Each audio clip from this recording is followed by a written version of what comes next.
Здравейте, хора! Аз съм Лили, ако не сте забравили. И днеска ще ви разкажа за Димитър Иванов Стоянов или както всичко знаем, Елин Пилин. Както ви казах преди малко, името му е Димитър Иванов Стоянов.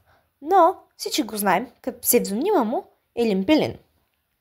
А сигурно не сте знаели, че е роден на 18 юли 1877 година в село Байлово, Софийско.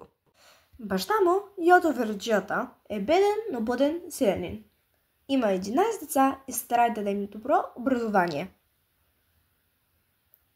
Чакай. Има 11 деца? Иначе, той първо учи в родното си село, после в София, Златица и Панагюрище. Обича да рисува и мечтае да стане художник, но не е приет в новооткритото рисувално училище в София. Отказва се от рисуването и се отдава изцяло на литературната дейност. Той е имал 4 професии – редактор, учител, библиотекар и уредник на музея Иван Вазов.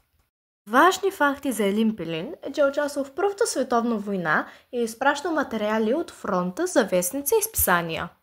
Член е на Българската академия на науките, също наречена БАН. И е представител на Съюза на българските писатели. Умира 1949 година в град София.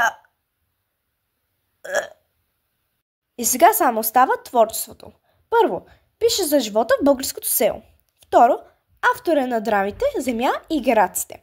Трето, редактира вестници и списания. Четвърто, пише за деца хумористични стихотворения, разкази, приказки и 2 романа за Ян Бибиян.